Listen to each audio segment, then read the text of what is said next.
قابل احترام بزرگوں، عزیز دوستوں اور ساتھیوں، اس دنیا میں اللہ تعالیٰ نے انسانوں کو پیدا فرمایا اور انسانوں میں سے کچھ بندے منتخب فرمائے، اور اللہ نے انہیں تمام انسانوں میں سب سے افضل اور اکمل بنایا، ان کو تمام انسانوں میں سب سے اونچا درجہ عطا فرمایا اور اپنی جانب سے ان کے لیے خاص خصوصیات اللہ نے مقدر فرمائی۔ وہ انبیاء کرام علیہم الصلاۃ والسلام ہیں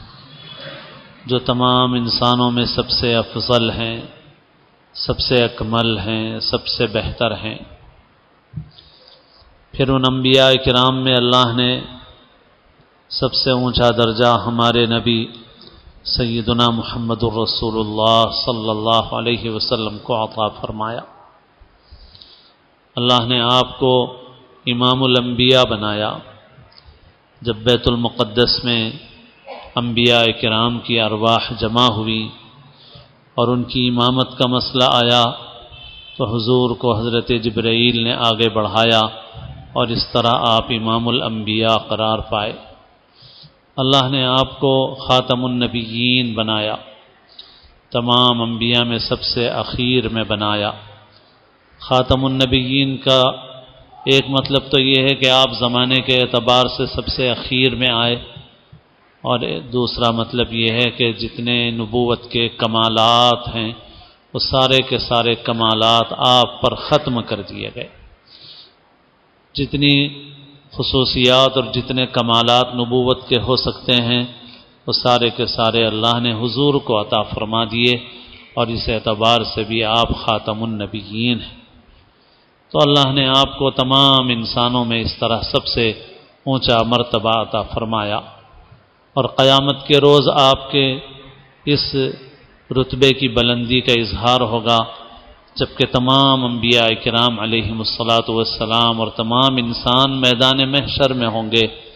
اور اللہ کے حضور میں شفاعت کے لیے کسی کو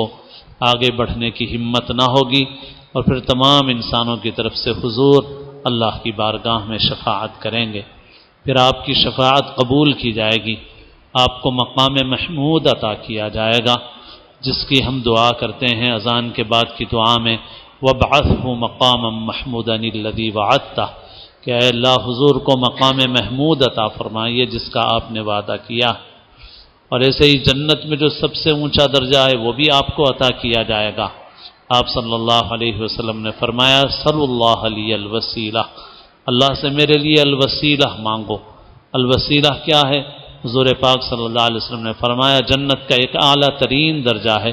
جو صرف ایک شخص کو عطا کیا جائے گا، اور مجھے امید ہے کہ وہ میں ہوں، مجھے امید ہے کہ وہ مجھے عطا ہوگا، اور میرے لیے اللہ سے اس کی دعا مانگو۔ اسی وجہ سے اذان کے بعد کی دعا میں ہم کہتے ہیں آتی محمدا الوسیلۃ والفضیلہ وابعثہ مقاما محمودا الذی وعدتہ۔ تو اس طرح آپ کے رتبے کی بلندی کا بروز قیامت اظہار ہوگا۔ آپ فرماتے ہیں کہ اس دن حمد کا جھنڈا میرے ہاتھ میں ہوگا، بیدی لواء الحمد۔ غرض یہ کہ اللہ نے آپ کو دونوں جہاں میں اونچا رتبہ عطا فرمایا۔ اسی وجہ سے کسی نے کہا کہ بعد از خدا بزرگ تو یہ قصہ مختصر، قصہ مختصر یہ ہے کہ اللہ تعالیٰ کے بعد سب سے اونچا رتبہ آپ کو عطا ہوا ہے۔ تو آپ صلی اللہ علیہ وسلم کو اللہ نے خاتم النبیین بنایا، اپنے سارے کمالات آپ پر اللہ نے ختم فرمائے۔ جتنے انبیاء اس دنیا میں آئے ہیں سب انبیاء کو اللہ نے ظاہری اور باطنی دونوں قسم کی خوبیوں سے آراستہ فرمایا ہے۔ کوئی بھی نبی ایسا نہیں گزرا جس کو اللہ نے جسمانی اعتبار سے بھی کوئی عیب دیا ہو، جیسے کوئی بیماری ایسی ہے جس سے لوگ گھن کرتے ہوں، ایسا نہیں ہے، اور ان کے حسب نسب میں لوگ شک کرتے ہوں، اللہ نے کسی نبی کو ایسا نہیں بنایا۔ کوئی ایسی بری عادت کہ جس عادت کی وجہ سے لوگ ان کے اوپر انگلی اٹھائیں، اللہ نے تمام انبیاء کو اس سے محفوظ رکھا ہے۔ کبھی کسی نبی کو لوگوں نے یہ نہیں کہا کہ پہلے تو آپ بھی شراب پیتے تھے اور اب آپ ہم کو منع کر رہے ہیں، پہلے تو آپ بھی جوا کھیلتے تھے، پہلے تو آپ بھی ہمارے ساتھ بت پرستی کرتے تھے، اور اب آپ اس سے منع کر رہے ہیں، کبھی کسی نبی کو نہیں کہا۔ اور جب تمام انبیاء کو ان چیزوں سے محفوظ رکھا گیا تو خاتم النبیین صلی اللہ علیہ وسلم کو بدرجہ اتم اللہ نے ہر طرح کی ایسی خرابی سے اللہ نے محفوظ فرمایا۔ ظاہری اعتبار سے بھی آپ حسن و جمال سے آراستہ تھے، اور باطنی اعتبار سے بھی اخلاق اور کمالات سے آپ مزین تھے۔ آپ کے اخلاق، آپ کے کمالات کی مکے میں شہرت تھی، لوگ آپ کو الصادق الامین کہتے تھے، آپ کو سچا کہتے تھے، امانت دار کہتے تھے، اپنی امانتیں آپ کے پاس رکھتے تھے لوگ۔ آپ صلی اللہ علیہ وسلم کے اخلاق کا پورے مکے میں چرچا تھا۔ آپ صلی اللہ علیہ وسلم جب چھوٹے تھے بچپن میں تو روایات میں آتا ہے کہ ایک مرتبہ جب بکریاں چراتے تھے، آپ نے بکریاں بھی چرائی ہیں، تو اس زمانے میں آپ مکے میں آئے کچھ دیر کے لیے تو ایک جگہ سے گانے بجانے کی کچھ آواز آ رہی تھی دور سے، تو یہ بھی حضور بھی بچے تھے تو حضور نے بھی خیال کیا کہ میں بھی جاؤں ذرا وہاں تماشا دیکھوں، اور اپنے ساتھی سے کہا کہ میں بھی جو آواز آ رہی ہے ذرا وہاں جا کر آتا ہوں۔ لیکن پھر اتنے میں حضور پر ایک نیند طاری ہو گئی، اور ایسی نیند طاری ہوئی کہ حضور صبح تک بیداری نہیں ہوئے، اور اللہ نے اس طرح سے اس مجلس میں شرکت سے حضور کو اللہ نے بچا دیا۔ تو غرض یہ کہ جسمانی اعتبار سے، اخلاق اور صفات کے اعتبار سے اللہ تعالیٰ نے تمام خوبیوں سے آپ کو مزین فرمایا اور آپ کو اعلیٰ اور اونچا درجہ عطا فرمایا۔ قرآن مجید میں ہے اِنَّكَ لَعَلَىٰ خُلُقٍ عَظِيمٍ، کہ آپ اخلاق کے نہایت اونچے مرتبے پر آپ فائز ہیں۔ آپ کے لیے اللہ نے نام بھی ایسا مقدر فرمایا کہ جس نام کے مطلب ہی یہ ہے محمد صلی اللہ علیہ وسلم، یعنی جن کی بار بار تعریف کی جائے، بار بار تعریف کی جائے۔ اللہ نے آپ کو محمد بنایا، حامد بنایا، اللہ کی حمد کرنے والا، اور آپ کے ہاتھ میں حمد کا جھنڈا ہوگا قیامت کے روز، آپ محمود ہوں گے، آپ کو مقام محمود سے سرفراز کیا جائے گا۔ غرض اللہ نے آپ کو بہت اونچا مرتبہ عطا فرمایا، آپ افضل الانبیاء ہیں۔ آپ کی محبت ایمان کا لازمی جز، اور آپ کی محبت کے بغیر کوئی ایمان والا نہیں ہو سکتا۔ آپ صلی اللہ علیہ وسلم نے فرمایا لا یؤمن احدکم حتی اکون احب الیہ من والدہ وولدہ والناس اجمعین، کہ تم میں سے کوئی کامل ایمان والا نہیں ہو سکتا جب تک کہ میں اس کے نزدیک اس کے والدین، اولاد اور تمام انسانوں سے زیادہ محبوب نہ ہو جاؤں۔ تو آپ کی محبت لازمی ہے ایمان کے لیے۔ آپ صلی اللہ علیہ وسلم کو اللہ نے ہمارے لیے نمونہ بنایا۔ آپ کا اتباع بھی ضروری ہے، محبت بھی ضروری ہے، اتباع بھی ضروری ہے۔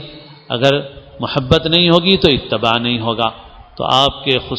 کی خصوصیات، آپ کے فضائل، آپ کے کمالات کو جاننا تاکہ آپ کی محبت خوب سے خوب ہو اور زیادہ سے زیادہ اس میں اضافہ ہو، یہ مسلمان کے لیے ضروری ہے۔ پھر آپ کی سنتوں کو جاننا اور آپ کی سنتوں کی پیروی کرنا، یہ بھی مسلمان کے لیے ضروری ہے۔ دونوں باتیں ضروری ہیں، آپ کی محبت بھی خوب ہو اور آپ کا اتباع بھی خوب ہو، اور آپ کے اتباع کے لیے کوشش کی جائے۔ آپ صلی اللہ علیہ وسلم کو اللہ نے تمام خوبیوں سے مزین اور آراستہ فرمایا، اور آپ کے لیے نام محمد مقدر فرمایا، مگر اس کے باوجود جب آپ صلی اللہ علیہ وسلم نے دین کی دعوت دینا شروع کی، آپ نے 40 برس ایسے گزارے کہ آپ نے دعوت نہیں دی، کیونکہ آپ پر نبوت کی ذمہ داریاں نہیں ڈالی گئی تھیں۔ آپ نبی تو اس وقت سے طے ہیں جب اللہ نے حضرت آدم کو بھی پیدا نہیں کیا تھا، جیسے روایات میں ہے کہ کنت نبیا وآدم بین الماء والطین، کہ میں تو اس وقت بھی نبی تھا جبکہ آدم پانی اور مٹی کے درمیان تھے۔ تو آپ کی نبوت تو اس وقت سے طے شدہ تھی، مگر آپ صلی اللہ علیہ وسلم پر نبوت کی ذمہ داری ڈالی نہیں گئی تھی ابھی، اور آپ تیار کیے جا رہے تھے اللہ کی طرف سے اس کے لیے، یہاں تک کہ آپ 40 برس کے جب ہوئے اور غار حرا میں آپ تھے، آپ پر وحی نازل ہوئی، اور اس وقت آپ پر نبوت کی ذمہ داریاں ڈالی گئیں، اور آپ کو حکم دیا گیا کہ آپ اللہ کے پیغام کو اللہ کے بندوں تک پہنچائیں۔ تو جب حضور پاک صلی اللہ علیہ وسلم نے لوگوں تک اللہ کا پیغام پہنچانا شروع کیا تو لوگ آپ کے دشمن ہوئے، اس سے پہلے دشمن نہیں تھے آپ کے۔ اور یہ نقطہ بھی بہت سمجھنے کا ہے، بہت سمجھنے کا ہے کہ جب تک آپ نے دعوت نہیں دی تھی اس وقت تک آپ کا کوئی دشمن نہیں تھا، مکے میں کوئی آپ کی برائی کرنے والا نہیں تھا، آپ کو گالی دینے والا نہیں تھا، کوئی بھی نہیں تھا، سب آپ کی تعریف کرنے والے تھے، سب آپ کی تعریف میں رطب اللسان تھے۔ کوئی اختلاف کرنے والا نہیں تھا آپ کے کردار کے سلسلے میں، آپ کے اخلاق کے سلسلے میں، مگر جیسے ہی آپ صلی اللہ علیہ وسلم نے لوگوں کو دعوت دینا شروع کر دی اور لوگوں سے کہا یا ایھا الناس قولوا لا الہ الا اللہ، لوگوں لا الہ الا اللہ کہو تاکہ تم کامیاب ہو جاؤ، ایک اللہ کی عبادت کرو، ایک اللہ کی بندگی کرو، یہ سب شرک بت پرستی چھوڑ دو، پوری کائنات میں صرف ایک ہی ذات ہے، اس کا کوئی شریک نہیں ہے، اس کی کوئی صورت نہیں ہے، اس کا کوئی مجسمہ نہیں ہے، اس کا کوئی اسٹیچو نہیں ہے، اس کے ہاتھ پیر ناک کان ویسے نہیں ہے جیسے انسانوں کے ہوتے ہیں، اس کو تم اپنی عقل سے اس کا اندازہ نہیں کر سکتے، بس وہ خالق ہے، وہ مالک ہے، وہی پیدا کرنے والا ہے، وہی روزی دینے والا ہے، وہی رب ہے، پیدا بھی اسی نے کیا، سنبھالتا بھی وہی ہے، چلاتا بھی وہی ہے، لہ الخلق والامر، پیدائش بھی اسی کی طرف سے ہے اور سارا مینٹیننس، کام چلانا، حکم دینا سب اسی کی طرف سے، ساری کائنات کو سنبھالنے چلانے والا وہ اکیلا ہے، کوئی اس کا شریک نہیں ہے، وہ رب ہے، وہ رازق ہے، لا الہ الا اللہ۔ بس اب دشمن ہوئے لوگ، آپ نے لوگوں سے کہنا شروع کیا کہ بھائی یہ برائی کا راستہ چھوڑو، شراب نوشی چھوڑو، جب شراب کی حرمت آئی اور دوسری برائیوں سے آپ نے شروع ہی سے منع فرمایا، آپ نے ظلم سے منع فرمایا، آپ نے بدکاری سے منع فرمایا، آپ نے جھوٹ سے منع فرمایا، آپ نے جوے سے منع فرمایا، آپ نے فرمایا کہ یہ برائیاں ہیں ان کو چھوڑو، شراب نوشی چھوڑو، جوا چھوڑو، بدکاری چھوڑو، عورتوں پر ظلم کرنا چھوڑو، میراث کا مال ناحق کھانا چھوڑ دو، لوگوں کو ستانا چھوڑ دو، اور آپ نے اچھے اخلاق کی تعلیم دی۔ جب آپ نے ایمان کی، اخلاق کی تعلیم دینی شروع کی اور دعوت دینا آپ نے شروع فرمایا تو وہ جو آپ کے چاہنے والے تھے وہ بھی آپ کے دشمن ہو گئے۔ اس سے پہلے ابو لہب آپ کا دشمن نہیں تھا، ابو جہل آپ کا دشمن نہیں تھا، لیکن جیسے ہی آپ نے دعوت دینی شروع کر دی تو آپ کا سگا چچا ابو لہب آپ کا دشمن ہو گیا، ابو جہل آپ کا دشمن ہو گیا، اور مکے کے بڑے بڑے سردار آپ کے دشمن ہو گئے۔ ہاں، تو جب آپ صلی اللہ علیہ وسلم نے دعوت دینی شروع کر دی تو پھر لوگ آپ کے دشمن بھی ہوئے، اور اللہ نے آپ کا نام نامی محمد مقدر فرمایا صلی اللہ علیہ وسلم، مگر وہ لوگ بھی تھے جو نعوذ باللہ آپ کو مذمم کہتے تھے، یعنی قابل تعریف نہیں، قابل مذمت ہیں۔ تو ایسا کیوں ہے؟ اللہ نے انسان کو جب پہلی مرتبہ دنیا میں بھیجا، انسان کے ساتھ اللہ نے ابلیس کو بھی دنیا میں بھیجا، جاؤ زمین میں، اب امتحان ہے تمہارا۔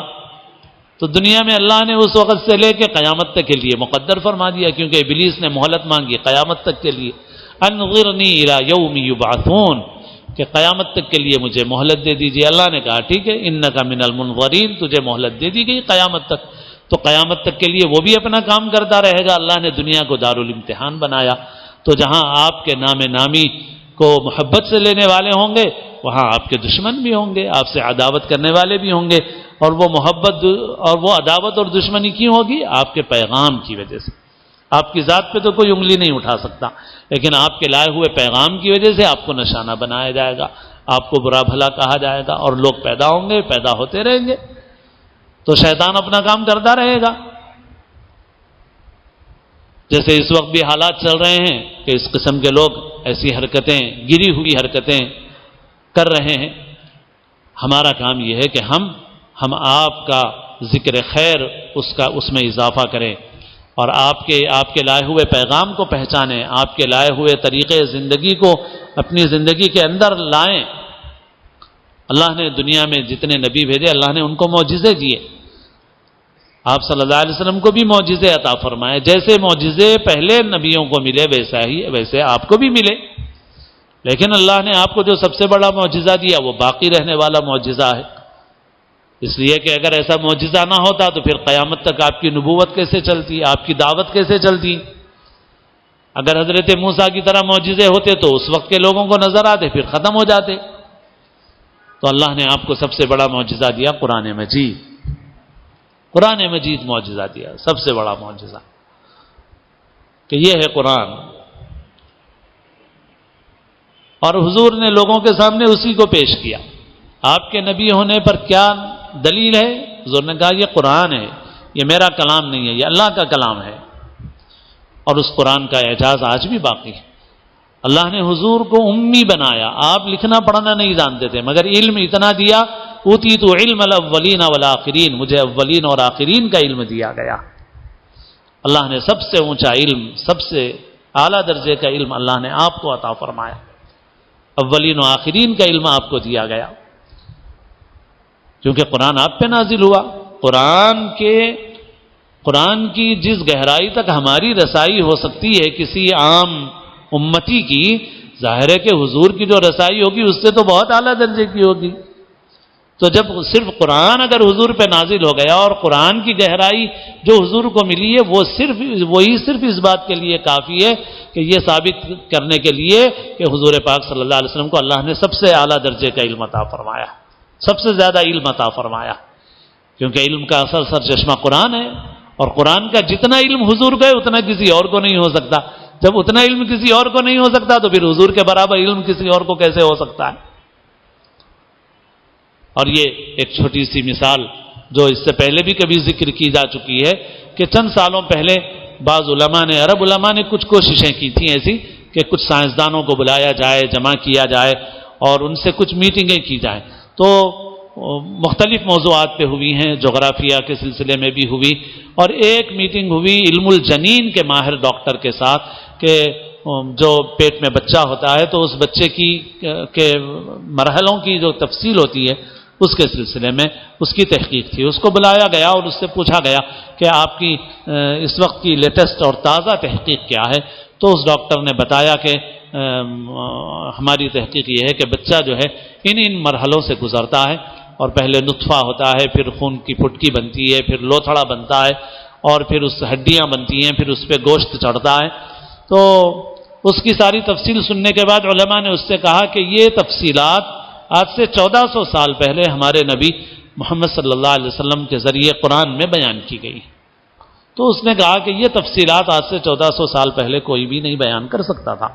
اس سے کہا گیا کہ ہے قرآن میں۔ اس نے کہا کہ ایسا ممکن نہیں ہے۔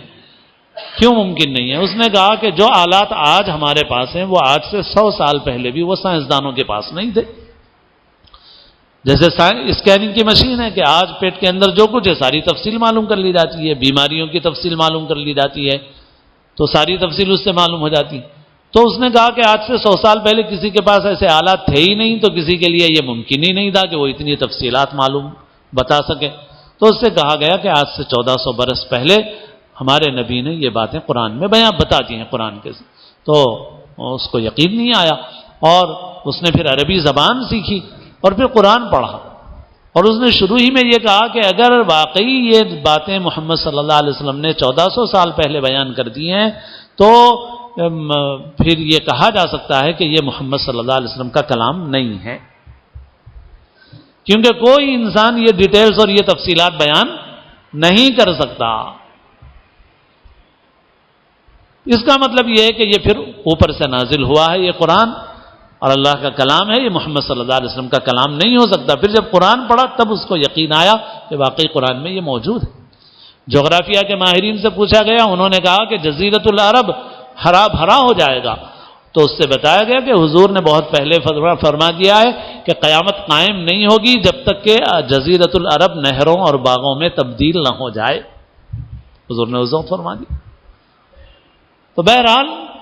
اتنی خوبیاں ہیں، اتنے کمالات ہیں کہ ان کا تذکرہ ہی نہیں کیا جا سکتا۔ پوری زندگی ختم ہو جائے گی، ان کا ذکر ختم ہونے والا نہیں ہے۔ آج دنیا ڈری ہوئی ہے کہ لوگ اس اسلام کی طرف راغب ہو جائیں گے۔ آج جس ملک میں یہ حضور کی شان میں گستاخی ہو رہی ہے، یہ بھی کچھ دنوں پہلے کا واقعہ مضامین میں آ بھی رہا ہے کہ اس ملک کی ایک 75 سالہ خاتون ایک مسلمان ملک میں مالی میں قید ہوئی کسی وجہ سے، اور کئی برس کے بعد وہ واپس آئی، تو اس ملک کا صدر جو آج گستاخی اور کمینے پن کا اظہار کر رہا ہے وہ خود اس کے استقبال کے لیے گیا، مگر وہ ایئرپورٹ سے واپس آ گیا اس وجہ سے کہ وہ 75 سالہ عورت جو مسلمانوں کے پاس 2-4-5 سال قید رہ کے واپس ہو رہی تھی اور اس کے استقبال کے لیے یہ ایئرپورٹ پہ پہنچا تھا، تو معلوم ہوا کہ وہ اب مسلمان ہو چکی ہے اور اس کا نام مریم ہے۔ وہ جہاں اس ملک میں اسکارف کو پسند نہیں کیا جاتا، مگر وہ اس ملک میں آئی تو اس نے اسکارف پہنا، اس نے اعلان کیا کہ اب میرا نام فلاں نہیں ہے، اب میں مریم ہوں اور میں نے اسلام کو قبول کر لیا۔ اور آج بھی موجود ہے وہ عورت، اور اس نے مسلمان، حالانکہ مالی ایک غریب ملک ہے، اگر ہم اسلام کا صحیح نمونہ پیش کریں گے تو آج بھی یہ ہو رہا ہے، اور کوئی اس کے اندر تعجب کی بات نہیں ہے۔ اور اسی طرح سے چند برس پہلے کی بات ہے کہ افغانستان میں جب مسلمانوں کا ایک گروہ وہاں با اختیار تھا تو برطانیہ کی ایک صحافی قید ہوئی تھی، اور وہ صحافی بھی شاید مہینوں قید رہی، 6 مہینے 8 مہینے کچھ اس طرح کا عرصہ ہے، مجھے صحیح یاد نہیں ہے۔ تو بہرحال وہ بھی قید ہوئی، اور اس وقت تک ہنگامہ ہوتا رہا، پتہ نہیں وہ اس کے ساتھ کیا کر رہے ہیں، اس کی عصمت ریزی کر رہے ہیں، اس کو مار رہے ہیں، پیٹ رہے ہیں، زدا رہے ہیں، کیا کر رہے ہیں نہیں معلوم، یہ چرچا ہوتا رہا اخبارات میں۔ لیکن وہ ایک لمبی مدت کے بعد جب وہ چھوٹ کے آئی تو واپس ہونے کے بعد وہ برطانیہ کی شہری ہے، اس نے اسلام قبول کر لیا، اپنا نام مسلمان رکھا، وہ مسلمانوں کے اخلاق سے، رویے سے، کردار سے متاثر ہوئی، اور اس نے جو چیزیں بیان کی ہیں اس نے یہ کہا کہ وہ عورتوں کی عزت کرنے والے ہیں۔ اس نے یہ بیان کیا کہ اس نے ایک مرتبہ اپنے کپڑے دھوئے اور اپنے انڈر ویئر زیر جامہ اس نے تار کے اوپر ڈالے، تو ایک مسلمان آیا اور اس نے اپنا جو رومال ہوتا ہے بڑا اس کا، وہ رومال لا کر کے اس کے اوپر ڈال دیا۔ تو اس خاتون صحافی نے پوچھا کہ اس کے اوپر تم نے کیوں ڈالا؟ تو اس نے کہا کہ اس مسلمان نے کہا کہ ایک عورت کی ایسی چیزیں مردوں کے سامنے آنا یہ اچھی چیز نہیں ہے، اس وجہ سے وہ سوکھ تو جائے گا کپڑے کے نیچے بھی، اس لیے میں نے اس کے اوپر کپڑا ڈال دیا۔ تو یہ چیزیں ان چیزوں نے اسے اتنا متاثر کیا کہ وہ ان کی قید سے چھوٹ کے آنے کے بعد مسلمان ہو گئی، اور وہ بھی بڑی عمر کی خاتون ہے۔ تو آج ان کو ڈر ہے کہ تو جو مکے کی زندگی میں ہوا تھا کہ مکے والوں کو یہ ڈر تھا کہ اگر لوگ صحیح اسلام سے واقف ہو جائیں گے، ان سے مل لیں گے تو ان کے دین میں داخل ہو جائیں گے، لہذا ان کو پہلے سے بدنام کرو، ان کو کہو یہ ایسے ہیں، جادوگر ہے، کاہن ہے، فلاں ہیں، اور ان کے پاس جاؤ گے، ان کی بات سنو گے تو خاندان ٹوٹ جائیں گے، رشتے ٹوٹ جائیں گے، آپس میں دشمنیاں ہو جائیں گی، لہذا آنے سے پہلے سے ہی ان کو منع کر دو اور بدنام کر دو۔ بس دنیا آج بھی اسی کو اختیار کر رہی ہے، مگر ان حالات میں میرے دوستو جو بات ہمارے لیے غور طلب ہے اور توجہ طلب ہے وہ یہ ہے کہ ہم اپنی ذمہ داریوں کو محسوس کریں۔ ہم یہ مالی کے غریب مسلمانوں نے اچھا نمونہ پیش کیا، افغانستان کے غریب مسلمانوں نے اچھا نمونہ پیش کیا، مگر دوسری طرف دیکھو تو اللہ کے رسول صلی اللہ علیہ وسلم نے فرما دیا تھا کہ میں تمہارے اوپر فقر سے نہیں ڈرتا ہوں، میں مال سے ڈرتا ہوں، مال تمہیں برباد کرے گا۔ جن لوگوں کے پاس مال ہے، چاہے وہ مسلمان ملکوں میں رہ رہے ہوں چاہے کسی غیر مسلم میں، ہمارے جیسے ملک میں رہ رہے ہوں، جن مسلمانوں کے پاس مال آیا ان کے پاس وہ حضور کے وہ اخلاق، وہ کردار وہ باقی نہیں رہا۔ ہم بھی بے حیائی میں بہہ رہے ہیں، برائیوں میں بہہ رہے ہیں، غفلت میں ہیں، ہمارے پاس نہیں ہے وہ کردار۔ افغانستان کے غریب ہیں، ان کے پاس کردار ہے، مالی کے غریب ہیں، ان کے پاس کردار ہے، اور بھی ایسے ممالک افریقہ میں آج بھی ہیں کہ جہاں پر غربت ہے مگر دین ہے، ایمان ہے وہاں، مگر ہمارے مال نے ہمارے دلوں کو زنگ آلود کر دیا، ہمارے اخلاق کو، ہمارے کردار کو خراب کر دیا ہے۔ اور اب تو ایسی چیزیں ہیں کہ اس کا بولنا بھی ہمارے لیے شرمندگی کا باعث ہے۔ حضور آئے، حضور نے عورتوں پر سے ظلم کو مٹایا، آج مسلمان عورتوں پر ظلم کر رہا ہے، میراث کا مال تقسیم نہیں کرتا۔ آج شادی کے نام پر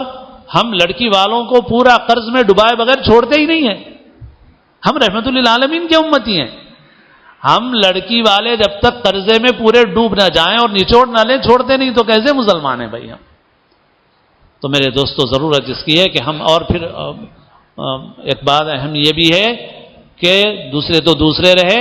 ہمارے بچے، ہمارے نوجوان بھی حضور پاک صلی اللہ علیہ وسلم کی سیرت سے واقف نہیں ہیں، آپ کے لائے ہوئے پیغام سے واقف نہیں ہیں، پروپیگنڈے سے متاثر ہو رہے ہیں۔ اس وجہ سے ضرورت ہے کہ سیرت ہم پڑھیں، اپنے بچوں کو پڑھوائیں، حضور کا اتنا تذکرہ، حضور کی لائی ہوئی تعلیمات کا اتنا تذکرہ کہ ہمارے دلوں میں یقین مضبوط ہو جائے اور آپ صلی اللہ علیہ وسلم سے محبت ہمارے دلوں میں پیوست ہو جائے، ہمارے بچوں میں، ہماری آنے والی نسلوں میں یہ ہماری ذمہ داری ہے، اور پھر ہم اس اخلاق اور کردار کا نمونہ بنیں جو محمد رسول اللہ صلی اللہ علیہ وسلم لے کر آئے ہیں۔ اللہ تعالی ہم سب کو حضور کی سچی پکی کامل محبت نصیب فرمائے، حضور کا اتباع نصیب فرمائے۔ اللہ تعالی ہم سب کو اسلام کی زندگی اور اپنے اپنے وقت پر حسن خاتمہ نصیب فرمائے۔